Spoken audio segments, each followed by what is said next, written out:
Bonjour à tous, c'est Gilles Mansillon. Je voulais venir à vous brièvement aujourd'hui pour tirer quelques cartes pour cette pleine lune en Poisson. C'est une lune très puissante, comme toutes les lunes en Poisson. C'est quelque chose qui est très profond. Une lune en Poisson, c'est des émotions de manière beaucoup plus expansive et unifiée.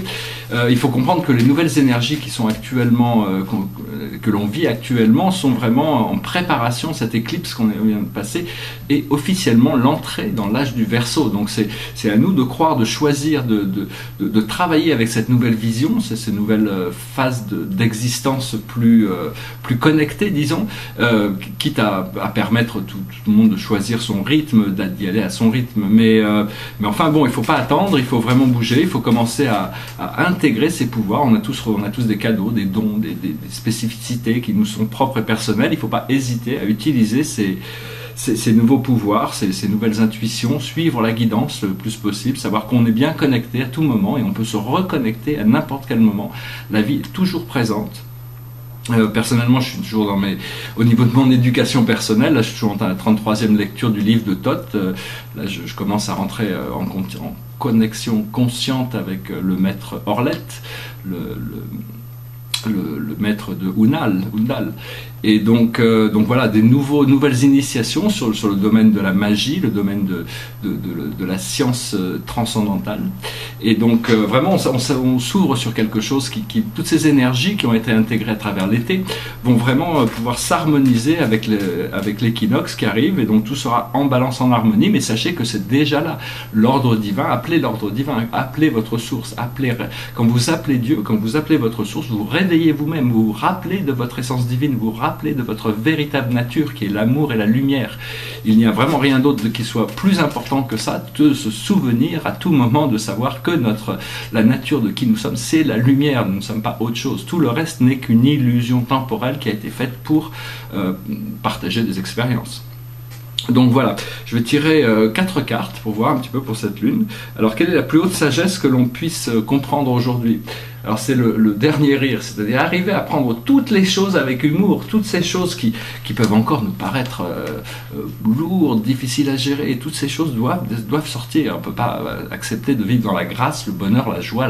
On ne peut pas refaire le retour à sa source si on essaye d'emmener toutes ces choses. Donc, il vaut mieux en rire. Et donc, le futur n'existant pas, le passé n'existant pas, puisque en réalité nous ne sommes que coincés entre ces deux perceptions du passé et du futur, et donc on est obligé de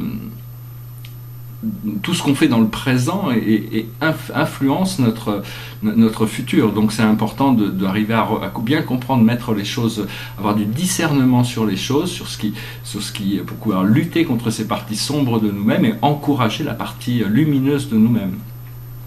Après ça, ce que l'on doit faire, ce que l'on doit comprendre d'abord, c'est le Xylem, c'est-à-dire arriver à trouver cet endroit à l'intérieur de nous qui est un refuge, c'est-à-dire c'est un cheval qui arrivait à se trouver bien posé à l'intérieur de lui-même. Donc c'est vraiment arriver à trouver ça, arriver à trouver, savoir qu'il y a ce sanctuaire, cet endroit de bien-être, ce temple de lumière qui est à l'intérieur du cœur, où on peut toujours revenir. C'est vraiment une question de se concentrer, passer plus de temps à développer son regard vers le monde intérieur, tout en faisant face à toutes ces ombres qui peuvent encore être là. Mais il faut vraiment passer par-dessus les peurs pour arriver à se libérer. Et puis il faut chercher à découvrir ces mystères, sinon les mystères resteront éternellement cachés. Au plus on cherche, au plus on va trouver.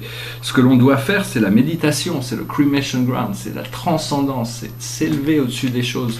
C'est arriver à voir ces choses au-delà du monde illusoire et temporaire, des lignes temporelles. Nous ne sommes pas notre corps physique, nous sommes des esprits éternels qui avons choisi d'expérimenter cette expérience, cette aventure de l'espace dans l'univers. Et donc une fois qu'on détient cette lumière, on est libre. Une fois qu'on vibre à la vibration de la lumière nous reflète constamment qui nous sommes. Personnellement, je n'ai pas encore pu dégager j'ai quelques petits détails pour me permettre de retrouver toute ma mémoire, parce que la vérité vient la réalisation de cette vérité vient à travers la récupération des mémoires, c'est-à-dire s'ouvrir au domaine akashique. Et le message général pour nous, pour la journée, Et par rapport à cette pleine lune qui arrive, là, c'est l'amusement. Alors c'est la 38, donc c'est vraiment, il faut arriver à se libérer de tout ce qui, de tout ce qui peut nous empêcher de nous amuser, de nous faire du bien, de se faire plaisir, de communiquer, de partager, de s'engager. Bon, ici c'est une carte relativement sexuelle, mais il n'y a pas que ça, mais il y a aussi ça, c'est-à-dire c'est le trouver l'épanouissement de toutes nos natures, la nature sexuelle, la nature vitale, la nature spirituelle. Et donc tout ça, on doit arriver à tout arriver en harmonie, pouvoir profiter de tout sans avoir des attachements. Donc si possible, essayer de penser, de pouvoir prendre la vie un moment à la fois sans imposer des conditions. Tout en restant quand même, sachant que bon, quel que soit si jamais on arrive dans une difficulté par rapport à n'importe quoi, il suffit de se remettre dans un cercle de lumière, et à l'intérieur du cercle de lumière, toutes les difficultés viennent du fait qu'on se trouve dans un angle et qu'il n'y a pas d'issue par rapport à un angle, alors que dès qu'on se remet dans un cercle de lumière, on reconnecte à notre infinité et on retrouve cet alignement sur le pilier de lumière qui nous permet de retrouver la lumière, retrouver la sérénité, la sagesse, la compréhension des choses au-delà du monde dualisé. Voilà, j'espère que cette vidéo aura été intéressante pour vous. Je vous souhaite une excellente journée, je vous remercie pour tout et je vous dis à très bientôt. Namasté.